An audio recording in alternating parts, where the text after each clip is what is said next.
When you get clarity around why you do what you do, and don't give me the bullshit answer that it's passion, because there's a reason why you're passionate about it, and you got to find that. And when I found that, I went, wow. And then I started sharing that. My business grew because people went, oh, I get why you do what you do. That's a nice reason. I'm happy to invest in being a client of yours. Great.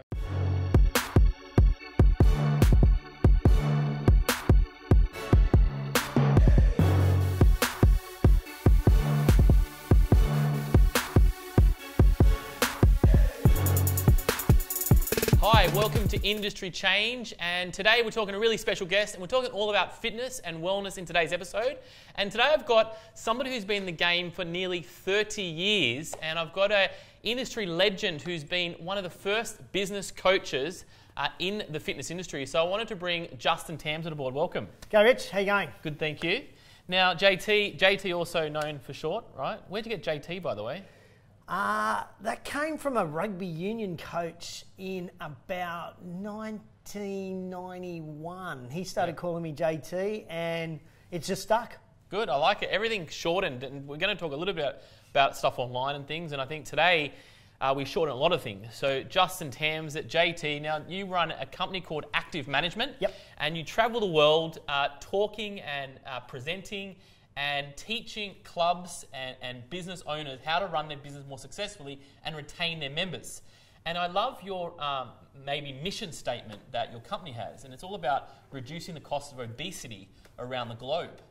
Tell me why that is your why for. What made you work around this mission?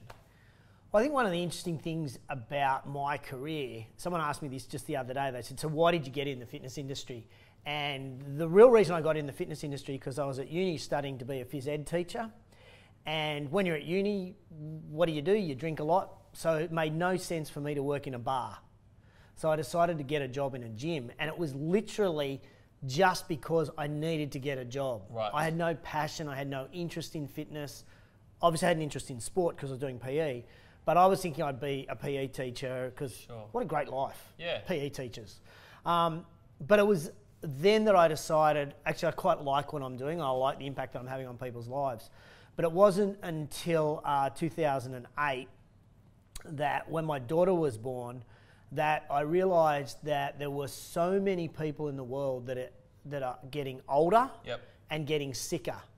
And I figured that if an ageing, sickening population, then countries were going to spend bucket loads of money keeping them alive and or healthy. So I decided, well, if that was the case, then Zoe wouldn't grow up in a world with opportunities that I had, because governments would be spending money there and not spending money on giving opportunities to kids, entrepreneurs or whatever. So that made me decide that my why was going to be to reduce the healthcare costs across the globe by getting people moving more often, more active in quality fitness facilities or with fitness individuals. Makes sense, and that's that number one. I always find that you can have that number one feeling. It can kind of move a lot of mountains and where you're going. Well, what I find particularly interesting, Richard, and, if you're watching today, this is probably the first takeaway point, is that when you get clarity around why you do what you do, and don't give me the bullshit answer that it's passion, because there's a reason why you're passionate about it, and you got to find that. And when I found that, I went, wow. And then I started sharing that. My business grew because people went, oh, I get why you do what you do. That's a nice reason. I'm happy to invest in being a client of yours. Great. So JT, it's been told to me that from maybe your socials that you have worked in over, you've worked out in over 75 clubs, different clubs, this year alone in 2017. Tell me about that, because usually most people go to a gym and they work out, and they might go travelling, they kind of maybe go to a hotel gym. You've been in 75 different gyms with photo proof as well. What'd you learn? Well, I guess the first thing I learned was how hard it is for many of the people who's watching today, their clients, to stick with exercise when you're away.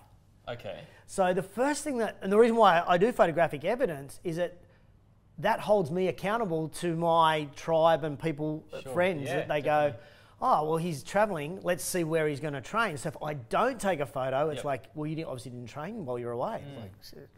So for me, it's a really important component of keeping myself accountable to working out. The other side of things is from a business perspective, I go and I can look at anyone in the eye with this and say, and sleep straight in bed at night, I pay for a casual visit on every club that I've been to. Great. So I go in not as Justin Tamsett, some sort of industry person. I go in as JT, a consumer who wants to work out in your club. Great.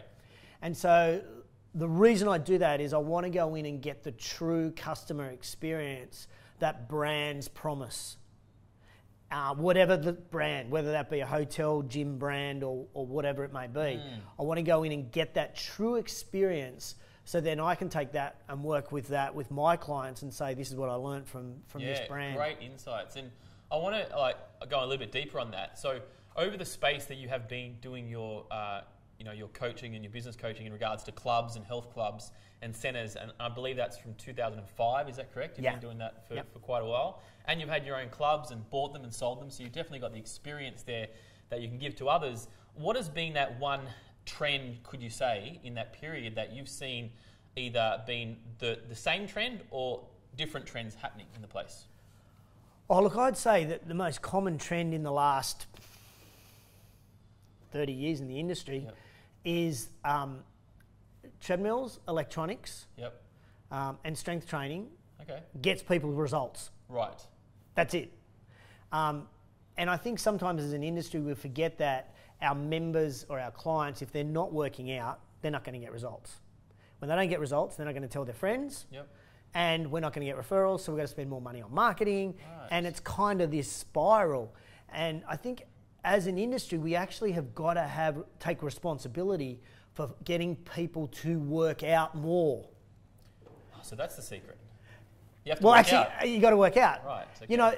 It's not. You don't lose weight. You don't get fit. You don't get healthy through osmosis of having a membership card in your pocket and it's seeping through your body. It doesn't work like that. Okay. And I think as an industry, what I'm seeing is more owners understanding that I actually want to have less what we call sleeping dogs than we used to have in the 90s and the early 2000s. So, historically, gyms have said, well, we want people not to work out because that's what we call profit. But I'm seeing more and more facilities going, we actually want our members working out because they understand the formula. Train, results, tell their friends, reduce a marketing spend. So for me, that's a really big one. Okay. And when they're trying to compete with the new players in the market, if we're not got people exercising, then that's when they start to go, oh, well, maybe I'll go somewhere else. Maybe I'll go and try something else. So it's an exciting time for the industry because I think we're at a crossroads where we go, I genuinely care about you as a person from a business perspective, and I want you to get the most out of your membership. And some gyms are moving that route really quickly. Others, glacial speed. It's really interesting. I want to recap what you said here. So what you're basically saying is one of the trends, and I don't know if you're predicting this will be the trend, but what I'm hearing from you is that to reduce marketing spend, to get your attention going, is literally you've got to kind of care that your clients are working out and getting a result. Totally. Well summed up. You summed what I set up in 10 minutes in 2 seconds. Exactly right. And so when you do that, you're then getting back to your mission statement is to reduce global obesity and healthcare costs across the world as well. And so what can business owners do better, in your experience, to ensure that members are working out more? Like, what is 1 or 2 or 3 tips that you can give a club owner what to do? Because it sounds simple, get them to work out more, but if you come from that world where, you want some sleepers in there, it might be a new theory for people. Totally. For me, it starts from the day the person joins. Okay. And so my number one tip, and we work with all our clients on this, is the onboarding process of a new client. Okay. And how you onboard that new member is absolutely critical. So you need to have steps in place, whether they be virtual steps, i.e. emails, or whether they be phone calls, or whether they be face-to-face, skin-to-skin, belly-to-belly in a club. or a combination of all three, which is the ideal situation. Perfect. And for me, an onboarding process would be around about 12 weeks. Okay. And it's not all about huffing and puffing in the gym. Right. I think one of our greatest weaknesses as an industry is we've focused on getting you hot and sweaty and having DOMs. Yes, yes. Rather than actually teaching you and changing your behaviour to how to fit exercise into your life. And so if we are going to have our members working out in the clubs, and by the way, when members work out in the clubs, not only do they get results, but then they buy stuff, personal training, yes, waters, proteins. They also feel part of the community, so then they buy the merchandise. So you build this secondary revenue stream. Right. So while you may have 80% of your members using the place, you've also got 80% of that 80% spending extra money. See how it comes together like an evil plan? You've just got another income stream straight away. Correct. But if they're not in the gym, they won't get results. Yep.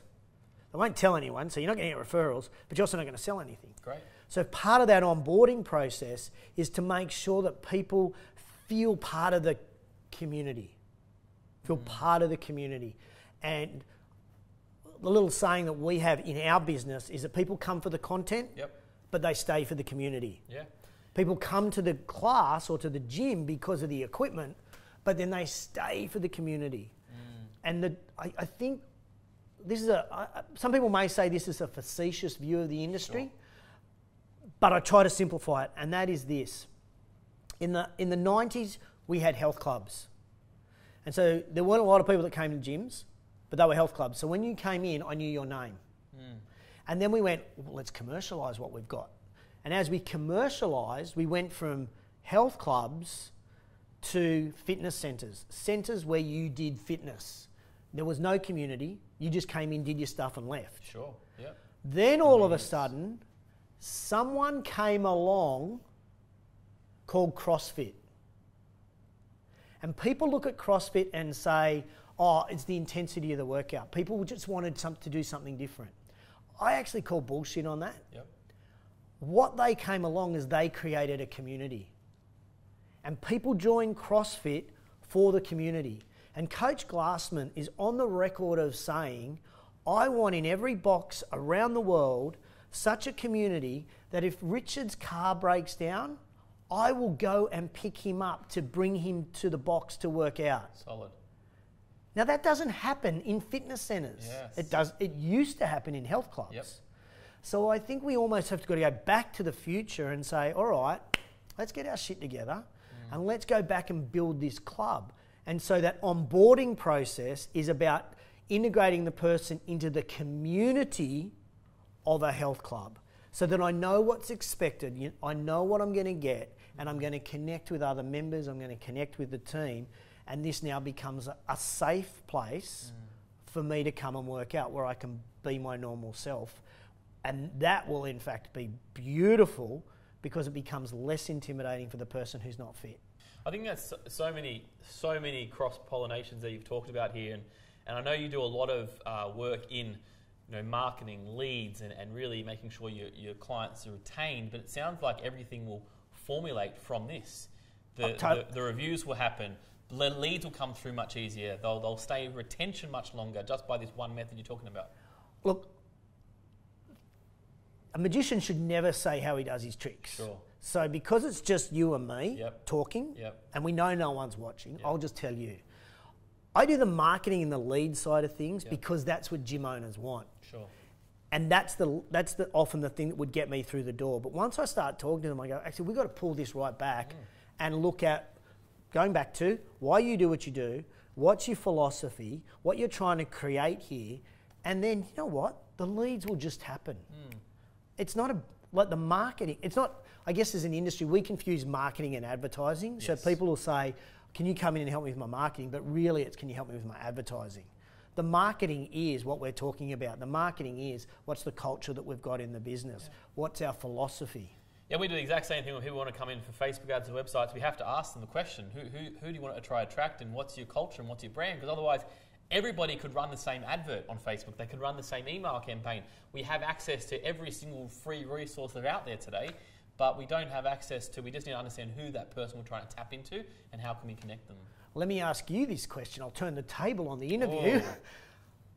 Do you think if we put 10 different print ads or Facebook ads up on a wall and we pull the logo off of all, and they're 10 different brands, do you think you'd be able to identify the brand, or you'd just go, oh, that could be one of 3 or 4 different brands? Well, you should be able to identify the brand is the question. Correct. Can I identify the brand? I think there are much smarter clubs and businesses out there today doing that. So, you know, it's not all negative. I think there's a lot of positive things, but I think the ones that are stagnant, they're going to have the same offers, the same font, the same writing. I think probably the same stock image that they've got image they're getting from iStock for $1. Yep. So this is where, you know, I think it's great to start to see more education come through, more advice around similar topics come through. So it is nice to have conversations like this to understand, well, this is the good is rising to the top, and you can be in that group, because it doesn't cost you doesn't sound like it costs you any extra money for this. I'm going to ask you one more question because I think it's a big one. So let's say you're wanting to come into the fitness industry, because as we know, the fitness industry sometimes...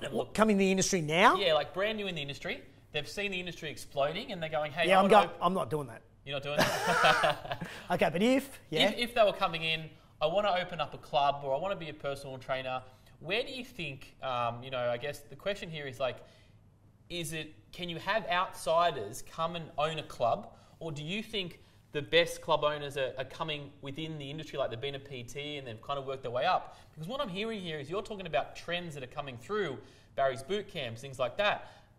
Is it that business operators who know how to run successful businesses are coming in now and they're cleaning up, or has it come internally within the industry? What's the best way to maybe get in the industry? Like, if you're new to it.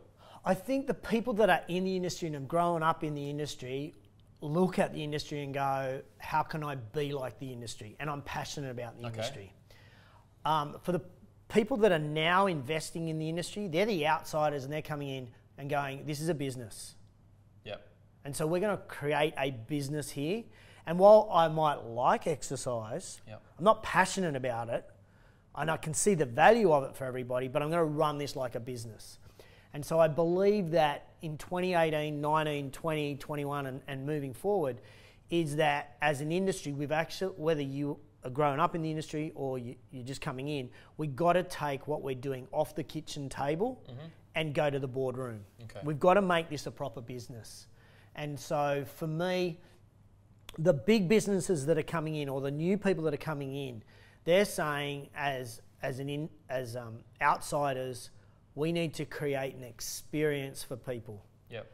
Whereas the people in the industry are saying we need to produce something, a workout that's technically sound. And there's a very big difference. So for me, this is only my barometer. When I do a class anywhere in the world, and I'm not an aerobic class, but some sort of fitness class, because I have no coordination, when I do a class, if I don't look at my watch in that class, I've had an experience. Great. That's my barometer. That's great. Most of the time when I'm working out in Australia, I'm looking at my watch because the person that's teaching the class is not engaging with me. They're correcting me on my form. They're not high-fiving me. They're not telling me that. They're saying, keep your back straight, don't put your knee over your toe. And it's like, you know, you're in the US, they don't care about that. Yeah. It's entertainment up here, and down here is technique. In Australia, it's reversed. And that to me is where we need to flip it. We need to bring entertainment in. So I walk away and go, wow, that was fun, loved it. By the way, when I get back to the office, I'm going to tell Rich that he should come down and have a workout with me because it's so much fun. Totally makes sense. And I think just to finish up here, I think the other concept that you're telling people, and I always learn from what people are doing, not people are saying. Yeah. And in this situation, I've seen you travel and I've seen you in every single gym around the world, and I'm looking at that going, wow, this is a way that you can find the trend that's happening, or see the trends that you don't want to happen, and you can start to figure out, well, how can I mix it between the technical side and the experience side, and how can I find that right balance for a lot of club owners? So I think you've done a really great job on that. Oh, thank you. Yeah. And congratulations for being a really, in the Australian fitness industry, a really big part of that, because as I said, you're coming up to 30 years and you've worked with a lot of different clubs. So it's nice to see a different perspective in this conversation that you're talking about. I think as an industry, we are growing up. Yep. And we're maturing, but I think we still look at each other and go, how can we be like you? Sure. And we've got to start as an industry growing up and saying, okay, this is what big banks are doing to look after their customer. This is what Amazon online is doing to look after their customer. This is what such and such and such and such are doing. And we need to learn from them and bring that information back into our business if we are going to go from that maturity to being hyper successful and profitable. Amazing. Thank you, JT. Now, this goes on podcast too, so if you just want to shout out your links as well, where people can find you too. Oh my God. Just Google Justin Tamsett. Just Google Justin Tamsett. And there'll be plenty of links there that you can follow. There's nothing bad. There are no skeletons on that link. So you can do it in front of the kids. Just Google Justin Tamsett and you'll probably end up at activemanagement.com.au. Activemanagement.com.au. You can check that out if you're a club owner. But thanks for coming on the show. Pleasure. Thank you, JT. Great show. Thanks for tuning in. To listen to this on iTunes, simply go to iTunes, search Industry Change, and you can find the episodes here. You can also search the episodes for YouTube if that's a preferred platform for you. Otherwise, you can go to my website, richardtoturngi.com, or you can also see it on commarketing.com.au. Thanks so much. I will see you next time on Industry Change.